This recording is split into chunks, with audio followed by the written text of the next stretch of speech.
material, we're going to talk some about waves. I know this says oscillatory motion, but we're going to be studying waves. First, a clicker question to remind us of what we did at the end of last class period. And of course, you see I have the pendulum partially blocking your view. Under what condition is a simple pendulum a simple harmonic oscillator? A simple pendulum is a massless string with a point mass at the end. So under what conditions is that a simple harmonic oscillator?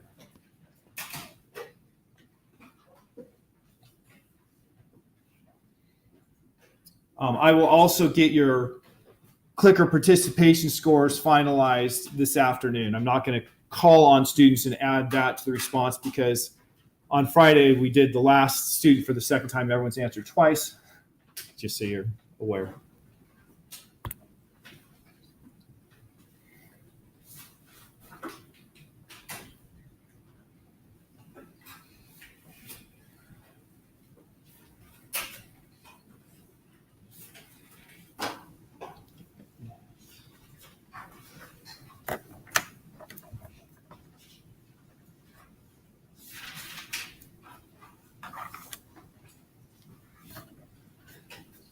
Okay. James, Brittany, Amanda. Okay. James, Brittany. How you doing, Brittany? Well, it's not that I can blame you, given my situation. Okay, so I'm going to move on for now. So we had quite the smattering here. 9, 2, 1, 5, 4, 0. Turn to your neighbor and compare recollections. Start with what is required for a simple harmonic oscillator. How is that different with the pendulum than it is with the spring? If that leads you to clarity.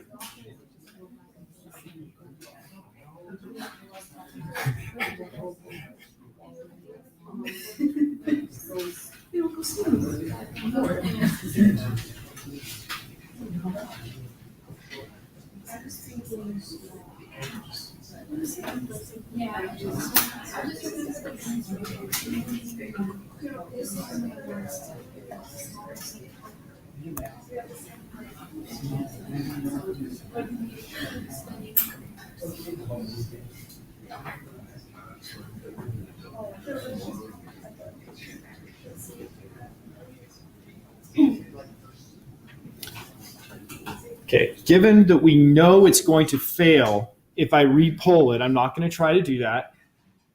Instead, I'm going to ask somebody to offer an answer.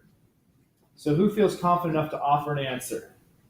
And if you're wrong, you know what? I'm just going to laugh at you because everyone else didn't raise their hand. Okay, Alex feels confident enough. It needs to be a small amplitude, answer E, because the angle needs to be small, and the amplitude, how far the pendulum goes back and forth. Sine theta equals phase roughly theta for small. Okay, there he hit the key. You have the restoring force. I'll put force net here is equal to minus, mg sine of theta. That does not fit our requirement of F net is equal to minus K effective. I put effective here just because it's not, a pendulum is not a spring. Those two don't fit because it has to have the red form. It has to be linearly dependent on displacement, the net force. It has to have the minus sign to be restoring. We look at the simple pendulum. It's got the minus sign. When I pull this away from equilibrium position straight down, when I pull it away from equilibrium, the force is going to pull it back to straight down. It's got the minus sign, but it's not linearly proportional to the displacement. But if you have a small angle, sine theta is proportional or is equal to theta, not even proportional. So for small angles, you do have a linear proportionality with the sine term. But if you get a large angle, it's not. Now, of course, then there's a really good question.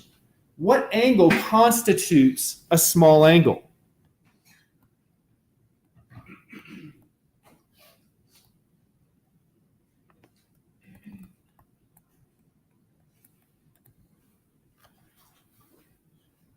There is no hard and fast rule. Oftentimes we'll say less than 5 degrees. Other times we'll say less than 15 degrees. You can actually, using radians, come up with some reasonable facsimile by saying, what percent variation am I willing to take? Since you have sine theta is equal to an expansion that's theta minus theta cubed over, actually theta cubed over 3 factorial, I think I wrote 3 in class. Plus theta to the 5th over 5 factorial. You can say, well, what is theta cubed over 3 factorial, which turned out to be 6, what is that compared to theta? And if that's more than the percentage you're not willing to deal with, then you say, that was too big of an angle. If it's less, that's okay. So it's not a hard and fast rule, but we can all agree that if you have it going in a full circle, that's way too big of an amplitude. Because if it's going in a full circle, you could have any frequency you want. It's not going to have the set frequency that comes from the simple harmonic oscillator. Okay, I have a little problem here. Grandfather clock uses a pendulum with a period of 2 seconds. What's the symbol for period? T. So T is 2.0 seconds. In the clock, the pendulum bob has a mass of 150 grams, and it's said to oscillate by displacing 33 millimeters to one side. And then we ask the question, does this initial displacement satisfy the small angle approximation?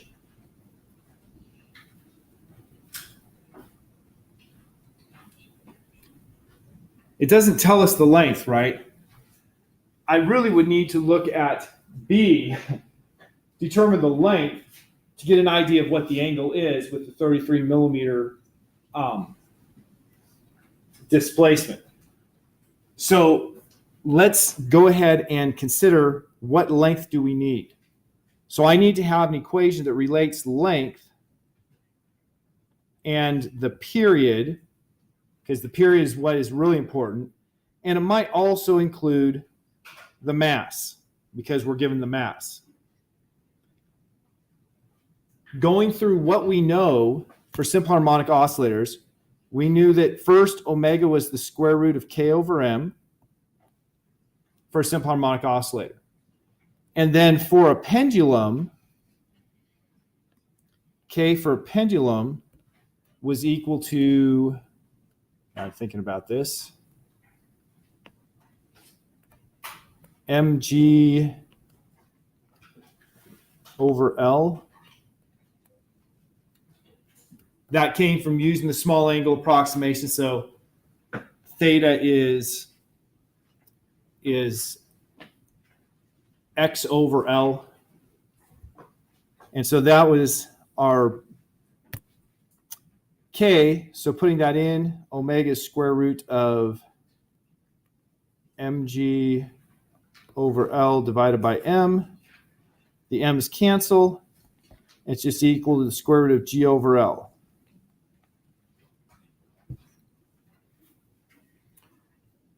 How do we go from omega to the period?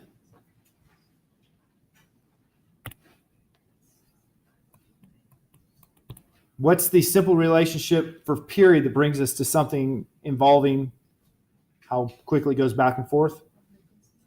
Period is 1 over the frequency, but omega is equal to 2 pi times the frequency because you have 2 pi radians per cycle. And so that means frequency is omega over 2 pi. So period is 2 pi over omega, 2 pi over the square root of g over L, or more simply, 2 pi square root of L over g. Now I have the equation that relates the length and the period. I said it could have mass. Turns out it doesn't have mass. The mass of the bob does not matter. It could be 150 grams, it could be 2 kilograms. The mass doesn't matter. And so now I just need to solve that for length. So period squared over 4 pi squared is equal to length over g. I divided by 2 pi, squared both sides. So the length is equal to period squared times g over 4 pi squared. It's equal to 2.00 seconds. It was 2.00, right? It was just 2.0. 2.0 seconds squared times 9.80 meters per second squared over 4 pi squared. 2 squared over 4 is 1, so it's just 9.8 over pi squared. That is ever so slightly less than 1 meter. What is it? Somebody with a calculator? All we need is 9.8 divided by pi squared.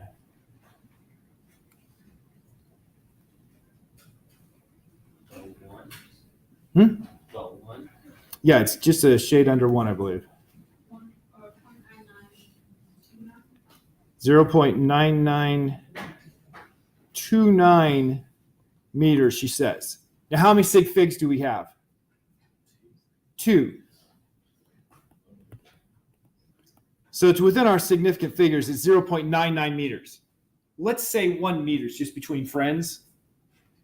So if it has a displacement of 33 millimeters and it's a length of 1 meter, this is similar to 1 meter, and we displace it about that much.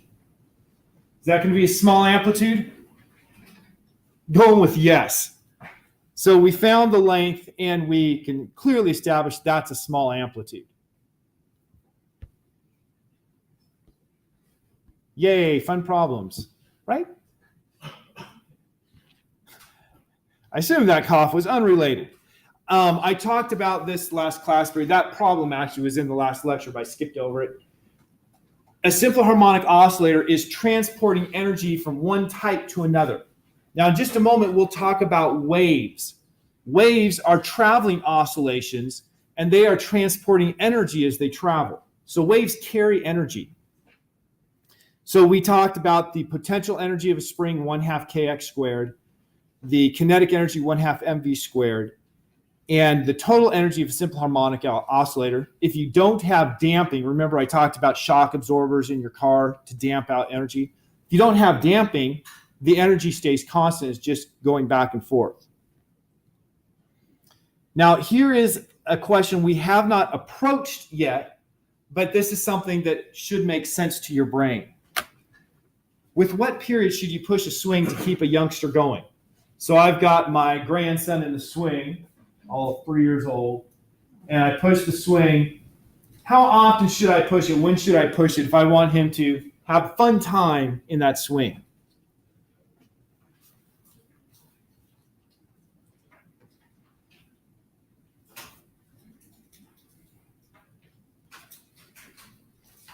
Are you in now, Brittany? Yes. Thanks.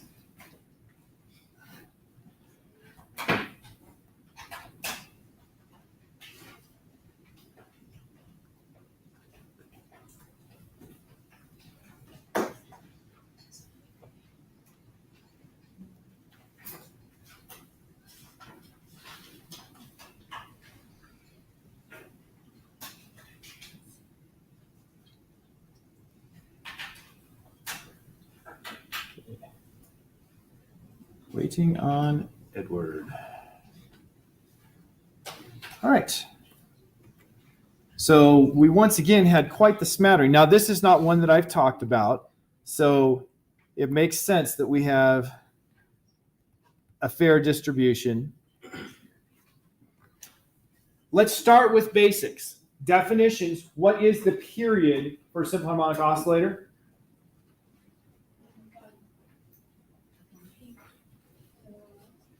Repeat time. It's the time for it to repeat its motion. So this has a certain period. Last class period, we had Corso time period for us. And so the first option, any period works. That means I can just sit here and go, okay, this isn't a very good thing because I can just tap it whatever I want, push it at a constant rate, doesn't matter. That's not going to be so good for the young lad. He will cry, trust me. So any period is not a good answer. It's just going to shake him about, and he's not going to enjoy it. Only the resonant period means, for instance, each time it comes back, I'll give it a... Oh, that would also not be good for the young lad. Each time it comes back, I'll give it a push. What I'm doing then is I'm applying a force that is always going to be the same direction it's moving. In terms of work, if I have a force the same direction it's moving, what am I doing? I'm doing work, is it positive or negative? Positive, because the force is the same direction of the motion. So if I'm doing positive work, what's happening to the energy of the oscillator? It's increasing. So in that way, each time I push on this, his energy increases, he swings higher and higher, and he loves that. He's the only person I've ever seen that loves it when the swing is doing that with the little jumps at the top. He gets excited and likes that. I don't understand that, because even me, fellow could fall. So pushing it only at the resonant period, well, that works, but is that the only thing that works? What if I pushed it every other time he came back?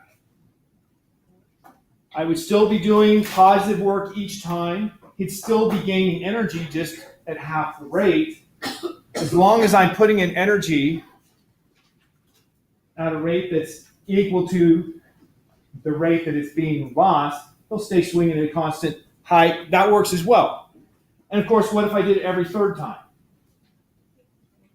That would work too. Any multiple of the resonant period should work. That is, if I push it every time it comes back, every other time it comes back, every third time it comes back, anything like that will work. So it didn't have to be even or odd. So the correct answer was any multiple will work, which means odd multiple, well, even multiples, odd multiples, and resonant period all work.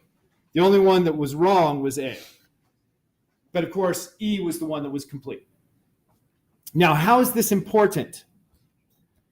Let us look at the true tale of the Tacoma Narrows Bridge, brought to us. I used to have a video of this, but now I just rely on YouTube.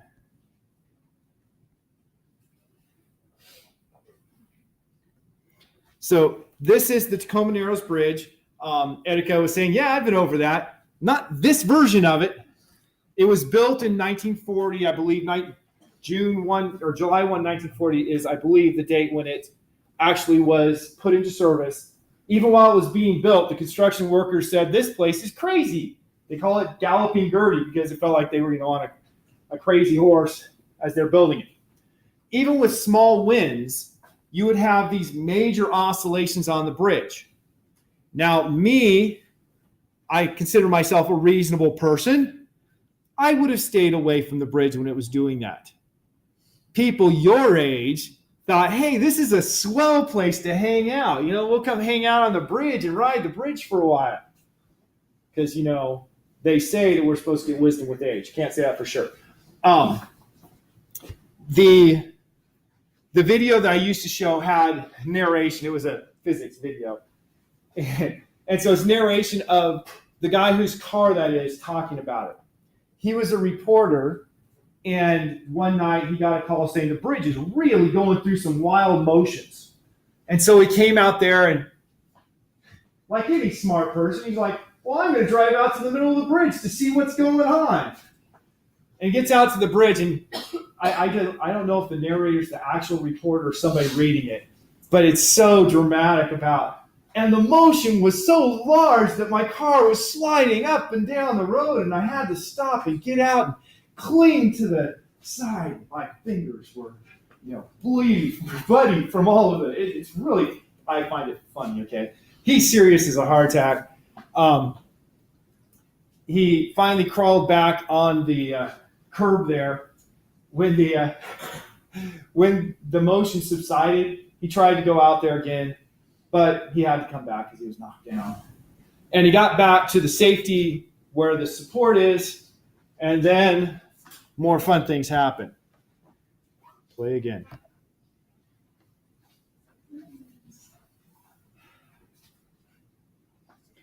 Notice this motion. You can see him there coming toward us. Doing a crazy dance. It's pretty good. So eventually, and soon after he got off the bridge, I believe, you see you've got stuff on the bridge. Well, actually, that's shadows that we see right there. But he says you could hear the concrete cracking and stuff, which is not surprising.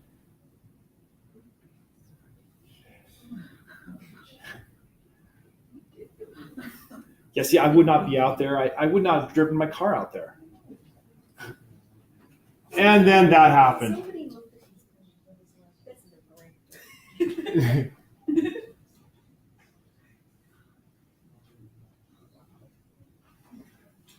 And it all stops as soon as it breaks. Imagine that. This is looking from another angle as it broke. You can see that it wouldn't be so fun out here either. And then it stops. All over. Now that's exciting, right? He ends his dialogue by saying, in the face of true tragedy, I think the thing that pains me the most is I have to go home tonight and tell my daughter that her dog was in the car. Yeah, I mean, it is sad, but what in the world was going on here? Now, you can read physics forums and you'll see people arguing, should we use this as an example of resonance? Resonance is what happens when you drive something, that is, when you push it at the same frequency that it will naturally oscillate.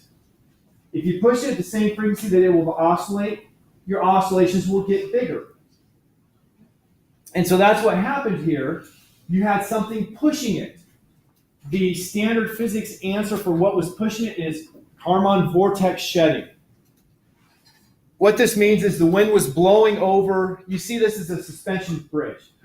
It was built essentially to be like the Golden Gate Bridge. It was the third longest bridge when it was built in the world.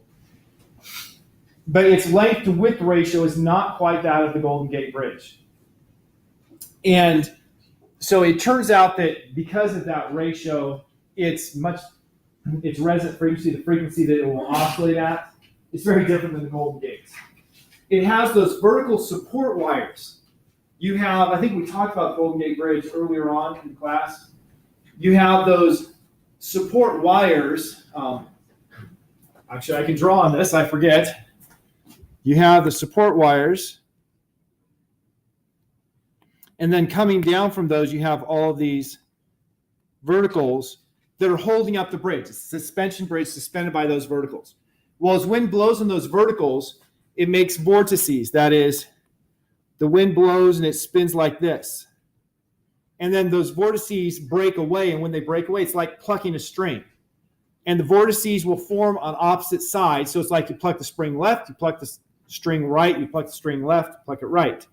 And if that frequency is the same as the frequency that this will resonate, like a guitar string, then you get bigger and bigger oscillation, and you get more and more vertical motion on the sides, and all those strings couple together, and if you have the right frequency, it'll make the entire bridge gallop and eventually fail.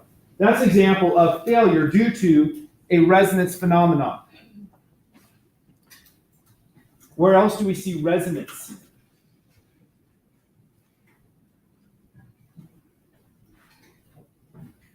Most common answer is in our musical instruments. I know that Eric plays the euphonium, as do all good people. And, okay, being honest, I haven't played the euphonium since before he was born. But when I was young, I did. Okay, in that euphonium, he makes sound. How do you make sound, Eric? Vibrating your lips. Okay, give us an example. You should have a strong embouchure. Oh, isn't that beautiful music? You listen to that and you're like, no, that's not beautiful music. But when he plays the euphonium, it comes out beautiful, mellow sound. Why? Because his lips are vibrating, making bursts of air. So it's just like pushing this here. And then you have pressure waves, air pressure that goes through the instrument, gets to the end of the instrument, rebounds, and comes back. And so you have a certain period for the wave to go from your lips, the burst to go from your lips to the end of the instrument, come back to your lips. And if your lips are buzzing at close to that time, what will happen is your lips will then kind of synchronize with it because you'll have a higher pressure and a lower pressure alternating on your lips. And so then you'll have just that one frequency that dominates because of resonance. And so then it's just like pushing the swing at the right frequency, and that one frequency is amplified to give us the beautiful melodies that he produces with his euphonium. So that's an example of resonance, non-destructive in this case. Of course, it could be destructive. You guys have all read the story of Joshua and Jericho. They played their horns and they shouted. Okay, that probably was God. That probably was not resonance, but it's fun to pretend. So we're going to talk about waves here. I put the kind of wave here that's my favorite kind of wave, the ocean wave. I love playing in the surf. Ocean waves are a wave just like a sound wave. Waves come in different styles. Ocean waves, you have water that's going up and down. Well, that's pretty obvious. But it's a little more complicated than that. How many people have gone out to play in the ocean waves? Please, everyone, I hope everyone raised their hand because it's fun. This shows the wave is coming to your right. If you were sitting in the water right here and the wave is coming toward you, do you recall from your experience what your motion is going to be like? You will go up, but that's not the only motion. Yeah, you're going to get pulled toward it. So you're actually going to move like this and like this. And then after the wave passes, so if you're here, it's just the opposite. You're going to be pulled like that.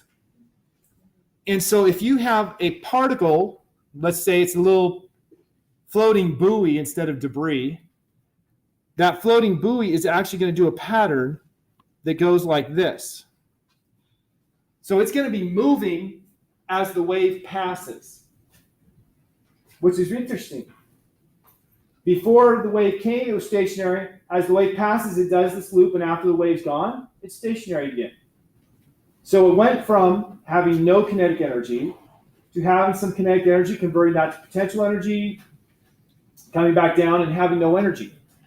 The wave brought the energy and took it on. Now that's a complex wave. I'm going to talk about two basic waves first. A transverse wave. And this is why I have my slinky, which is advertising AGFA digital cameras.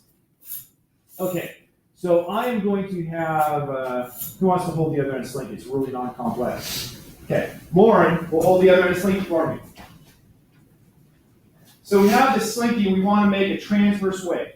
I make a transverse wave just by lifting this up and let it go. Okay, I'm going to actually stand out here so more people can see. I pull this up and let it go, and you see that the wave traveled down the slinky from me toward Lauren, reflected off of Lauren, and came back. When I let go, it was upward. It's hard to tell, but you can actually see that it's a downward pulse when it comes back to me and an upward pulse when it's going to Lauren. So we have it reflecting off of Lauren and reflecting the opposite direction. Now we call this kind of wave a transverse wave because the displacement of the slinky, the position the slinky was moved away from its equilibrium position was vertical, but the direction the wave was traveling was horizontal. A transverse wave is a wave where the where the velocity is perpendicular to the displacement. Now we can make a second kind of wave, so I have to hold it again. I probably shouldn't take it away. A second kind of wave with the slinky, and this time I'm going to pull it toward me and let it go.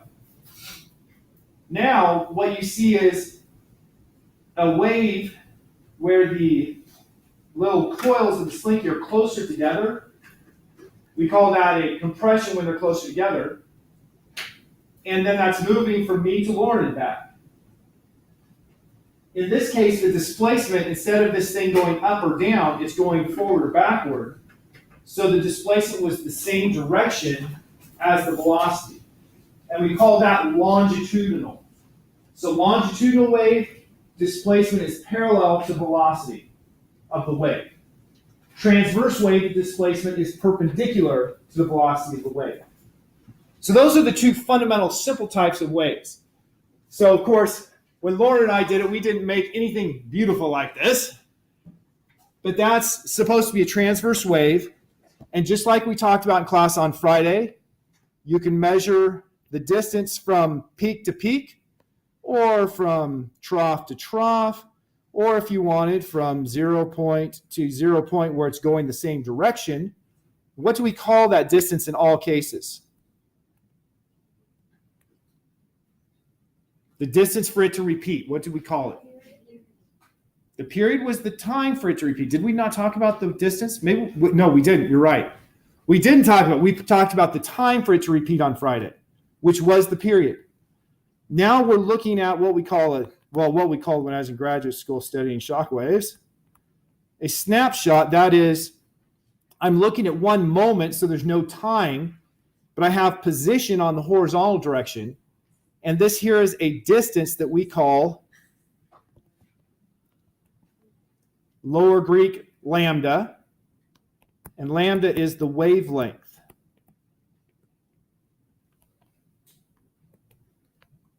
So the wavelength is the distance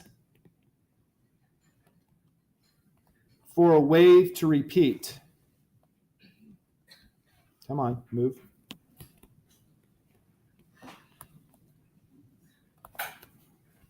So we had period was the time for a wave to repeat. Lambda is the distance for a wave to repeat. You might have guessed speed is distance over time, which turns out to be the wavelength over the period.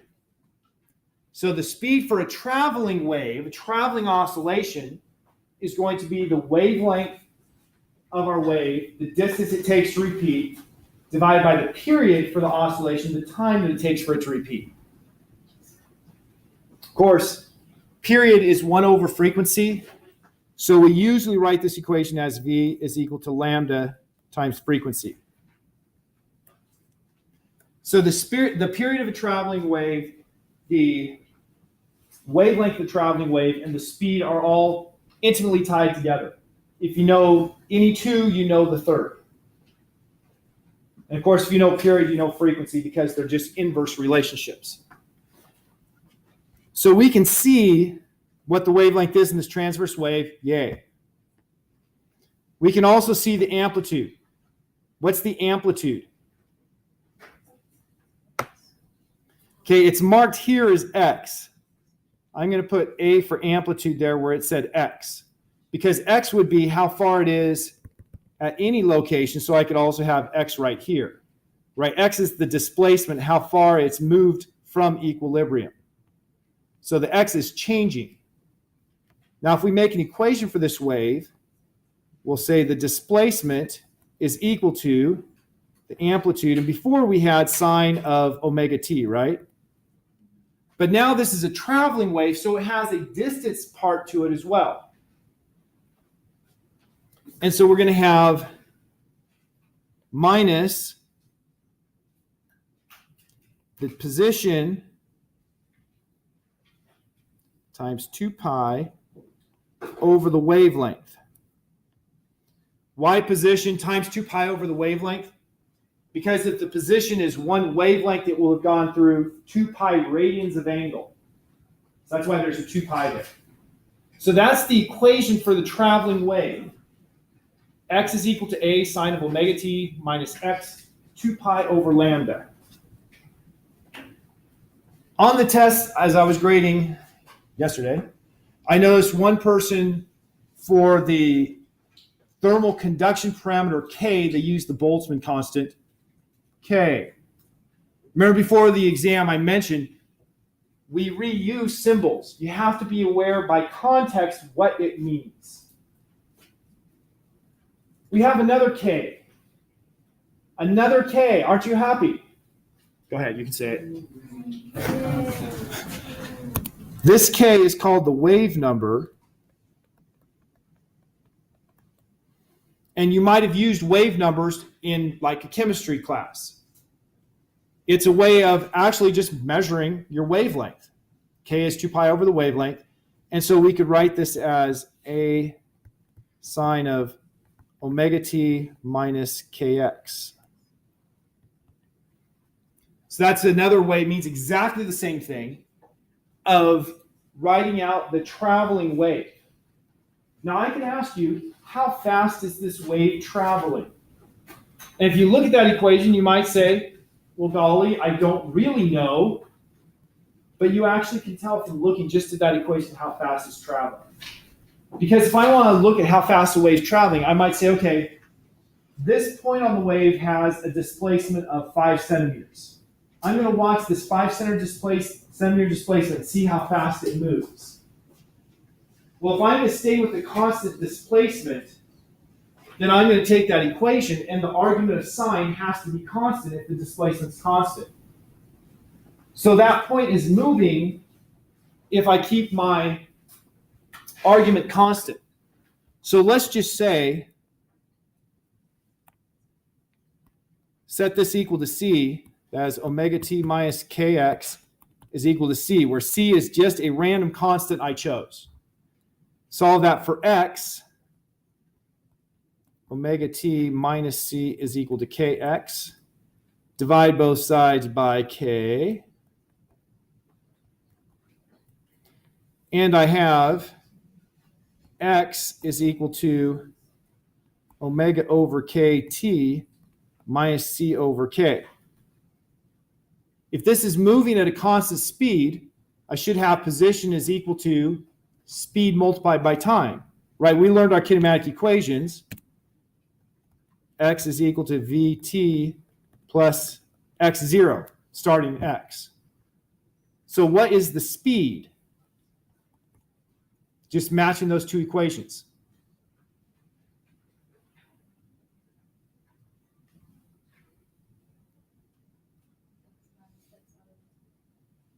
Matching these two equations. The speed must be omega over k. So by looking at this equation, a sine of omega t minus kx, I just look at the coefficient of t, that's omega. The coefficient of x, that's k. And the speed is omega over k. One more thing. I can determine if it's going to the left or the right. Because with a minus sign between them, I had a positive, that is, x is equal to a positive omega over kt.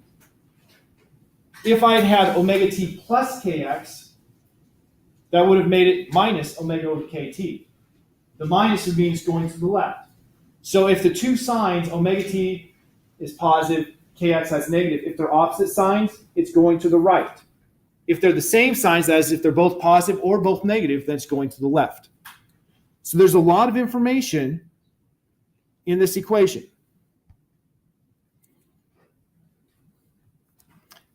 Does this look like exactly what Lauren and I did? Oh yeah, it's exactly, okay. It's what we tried to do. Examples of transverse and longitudinal waves. Start with, we have a guitar string there on top.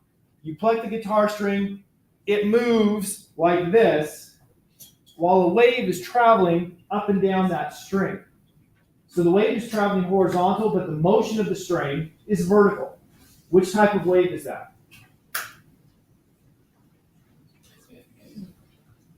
If the velocity is perpendicular to the displacement, it's transverse.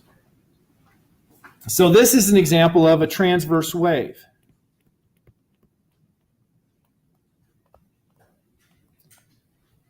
But that transverse wave pushes air molecules. And those air molecules moving is a sound wave. I am making sound waves right now. And much like when we illustrated with Eric talking about his euphonium, with the sound wave, I have air that I'm pushing up out of my lungs. and it goes through these little flaps of skin that open and close. They slap open and close. And what that does is it makes bursts of air. So I have little bursts of air coming out of my mouth. The sound wave travels clearly from me to you, so it's going outward like this. And the bursts of air are traveling the same direction. So what kind of wave is a sound wave? It's longitudinal because the displacement, the motion of the air, is the same direction that the wave is traveling. So the strings of the guitar, we're making a transverse wave, but the sound it makes is a longitudinal wave.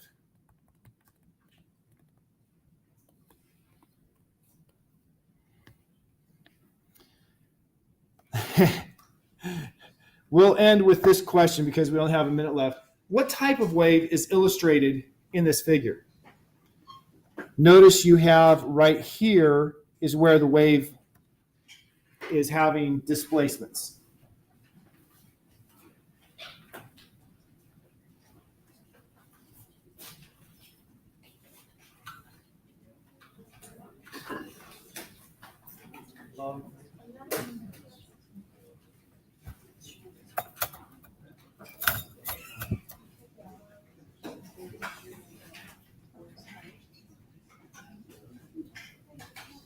Okay.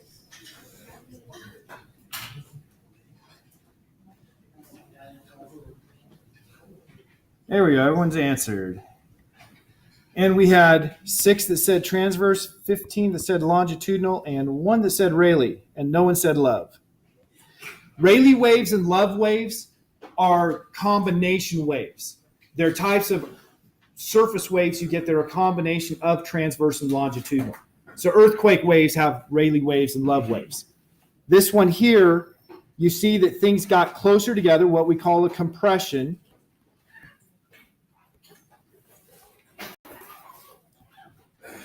And so that means that the motion of the particles was the same direction as the wave propagation, which is illustrated. Hence, the 15 people who said longitudinal wave were correct. Okay, I'll see you for lab mañana.